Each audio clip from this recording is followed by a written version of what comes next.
On this episode of Searching for History, we're on Marrowstone Island, just off of Admiralty Inlet, at the north end of Puget Sound, and we're visiting Fort Flagler. So come along and let's check it out.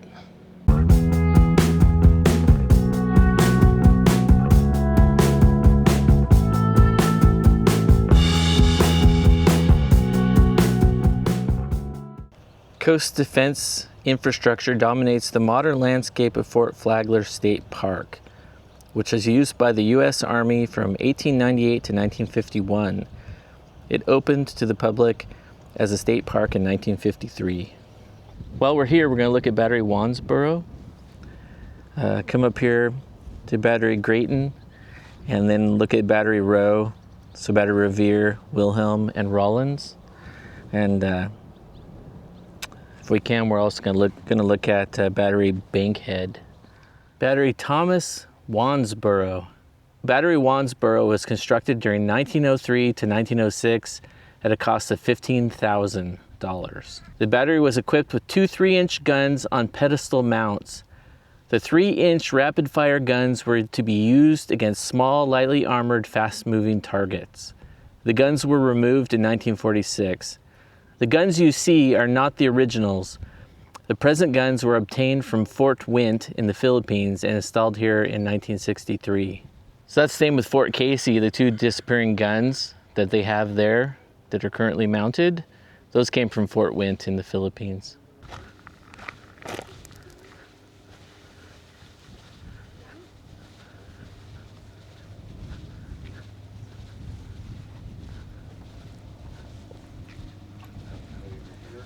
So here's the magazine. You have some empty powder canisters in there.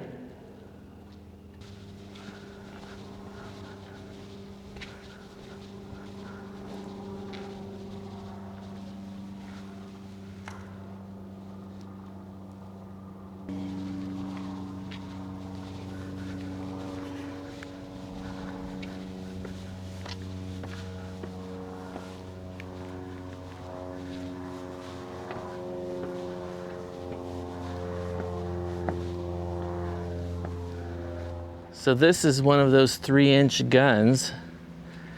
This one happens to be missing the really thick shield that would be right here approximately. And I don't know, let's see if we can we look down it? So this was a rapid fire gun that would have been used to shoot at smaller, fast moving vessels that would have been trying to make a run through the Triangle of Fire to get deeper into Puget Sound.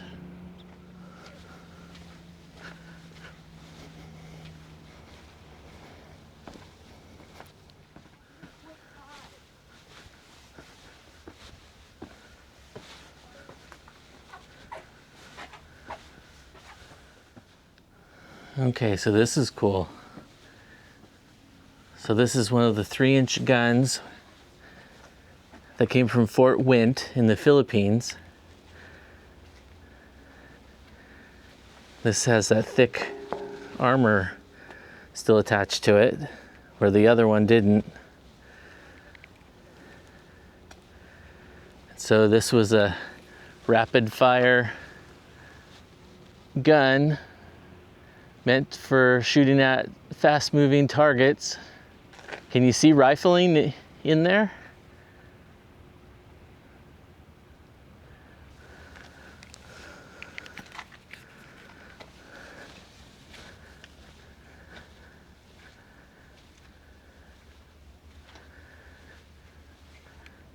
So apparently there would have been some kind of an optic located here, mounted here, that's now gone.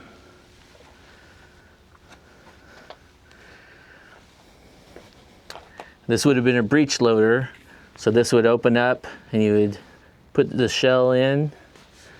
From what we saw below, I think you would put the projectile in, so you know, the bullet, followed by the powder canister, and then you would close the breech. Pretty cool.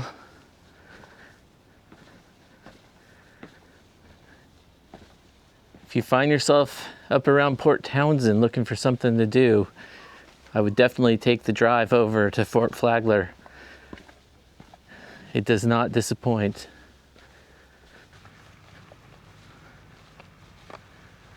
So here's a battery right here. Battery John Grayton. This might look familiar if you watch some of our other videos. This is where a disappearing gun would have been mounted. The start of construction at Battery Grayton was in 1904, and it was completed in 1906 at a cost of $48,000. The battery mounted two 6-inch disappearing guns.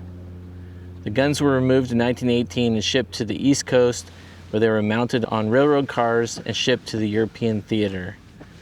In 1942, the battery was soundproofed and converted to an underwater hydrophone monitoring station to protect Admiralty Inlet from penetration by enemy submarines.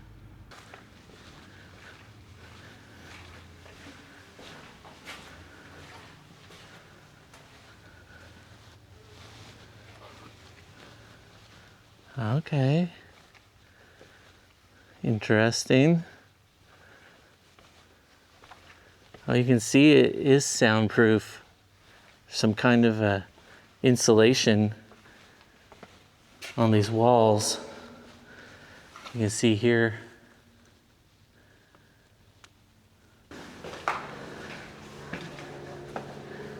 So then here's the second disappearing carriage mount location here at Battery Grayton.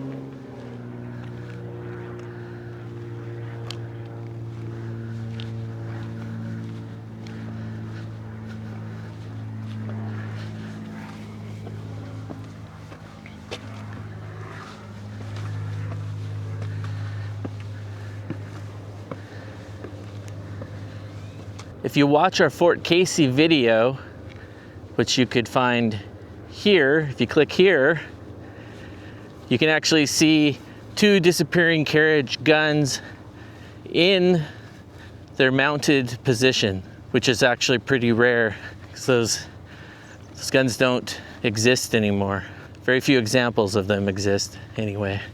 It looks like we're approaching what's called Battery Row. So let's take a look at these batteries. So this is Battery John Rollins. Battery Rollins was equipped with two 10-inch guns on barbette mounts. Construction began in 1897 and was completed in 1899 at a cost of $60,000. Battery Rollins was reactivated in 1942 when an anti-aircraft battery was relocated into the battery. The battery was deactivated at the end of World War II. So it looks like the gun emplacement's all covered in weeds now.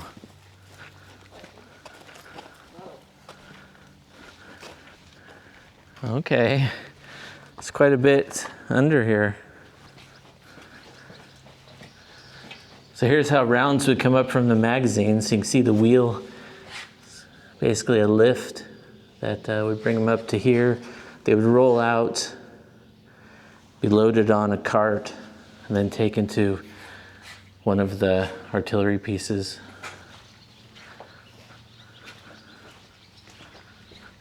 This battery's weird. It's battery weird? Yeah, battery weird.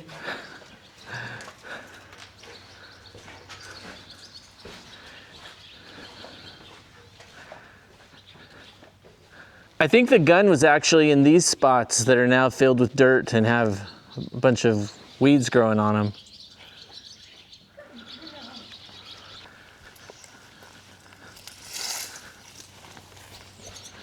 Let's see what's going on down here.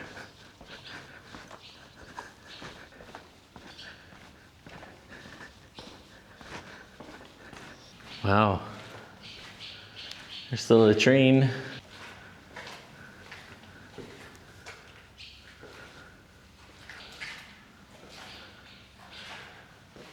I don't think you can see it, but here's actually the bottom of that lift that I was talking about. But right here, is a hoist that would take artillery shells up there to be put on a cart and wheeled over to an artillery piece. That's cool.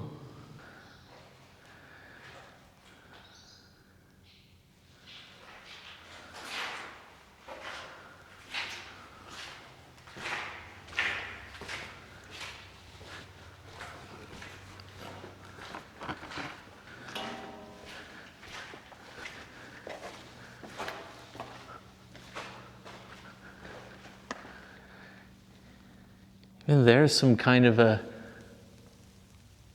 hoist.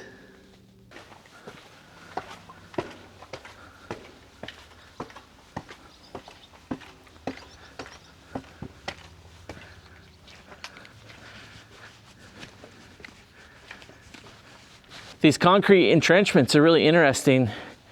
You could be shielded from enemy fire as you're moving from one artillery piece to the next. This is unique to Fort Flagler. I have not seen this at any of the other coastal artillery batteries. This one is Battery William Wilhelm. So Battery Wilhelm was constructed during 1897 to 1899 at a cost of $71,190. The battery was equipped with two 12-inch guns on barbette mounts.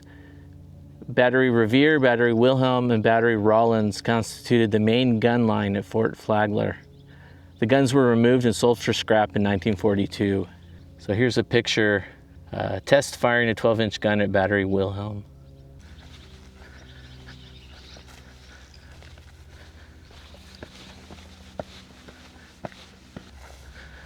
This is pretty cool.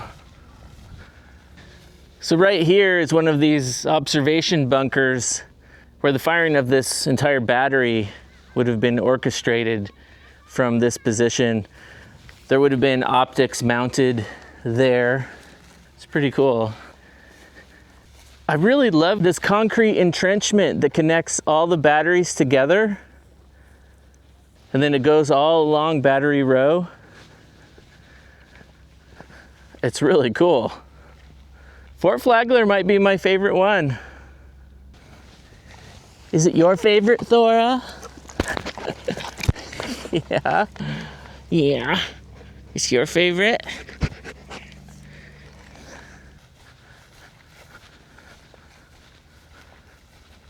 So this is Battery Paul Revere. Battery Paul Revere was constructed from 1897 to 1899 at a cost of $60,000. The battery was equipped with two 10-inch guns on barbette mounts. The guns were removed and sold to Canada in World War II. Yeah, there's a good shot of Fort Worden, the hill straight across over there.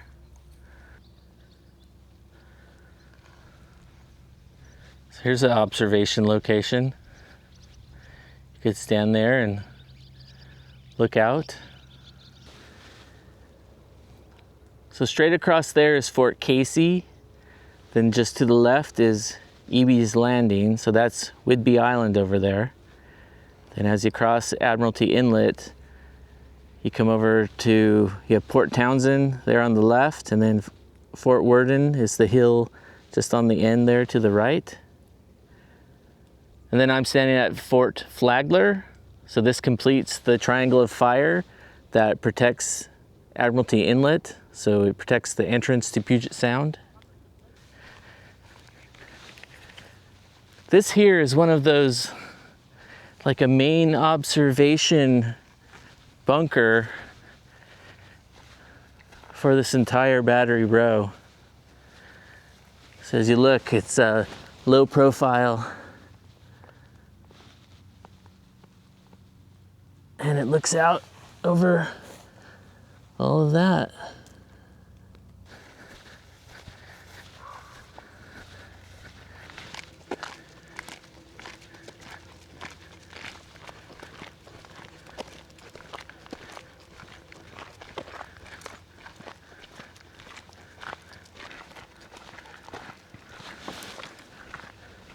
Fort Flagler was one of 5 coast defense forts constructed in Puget Sound by the U.S. Army at the turn of the 20th century. Together they worked to protect Puget Sound Naval Shipyard at Bremerton and developing cities in the region. Fort Flagler was outfitted with dozens of mounted guns, which soldiers manned to help block warships from entering Admiralty Inlet, the primary approach to the Sound. Continuous advances in weaponry made the coast artillery obsolete by the end of World War II.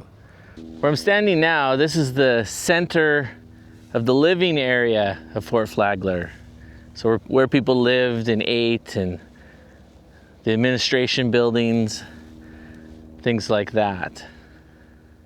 I was just looking at an informational panel that showed the layout of the grounds here. So where I'm standing, this is the parade grounds or the parade field. And it showed the officers' quarters over there, but those look like barracks to me. So it's kind of confusing. And so maybe this information panel showed an earlier configuration for the fort. And this is the hospital here. Then there's some houses behind that that were labeled non-commissioned officers' quarters. And then it showed barracks here, but there's no buildings there today. So I'm not quite sure what's going on, because those look like barracks to me.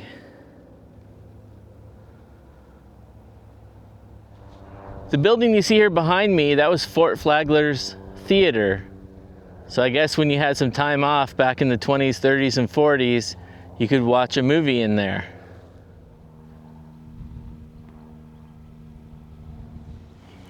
So here is Battery Bankhead, and there's 2 gun positions where the mortars were located. The first one is here. So if you can imagine a bank of mortars in this location, and then one over here. Battery Bankhead construction was started in 1901 and finished the following year. Construction cost was $89,585. The battery contained 8 12-inch mortars. 4 of the guns were removed in 1918 and shipped to the European theater. The remaining guns were removed in 1942. So then this is where another bank of mortars would have been mounted. So the information panel is saying that these mortars were used because they shot a high trajectory projectile that could hit a ship's deck, which was the least armored part of a military ship. We'll take a quick look inside. Okay, so this is interesting. There's actually tracks on the ceiling. So I think this is how they would move mortar rounds from the magazine, which would have been in here. It's gonna get quite dark. Someone needs to remind me to bring a flashlight. Yeah, so it just comes to a dead end right here. Well, to a door.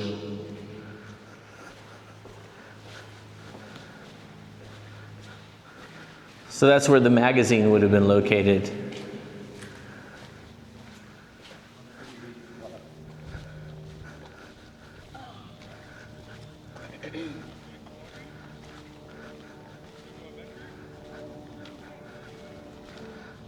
So here's a diagram of the battery. So, okay, so the mortar emplacements are called pits. So there's pit A and pit B.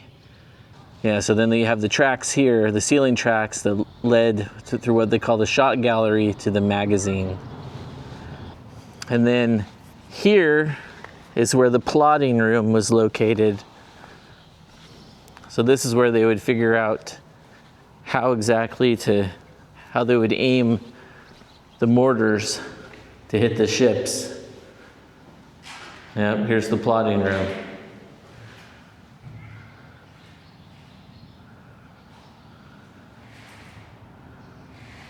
Fort Flagler is cool. Very cool. I think Fort Flagler might actually be my favorite of the coastal artillery forts, in Washington State. I recommend it. If you're anywhere around here, come check out Fort Flagler. these 3-inch guns, these rapid fire 3-inch guns are cool to see. The main battery row here at the fort, it's pretty cool, and bring a flashlight.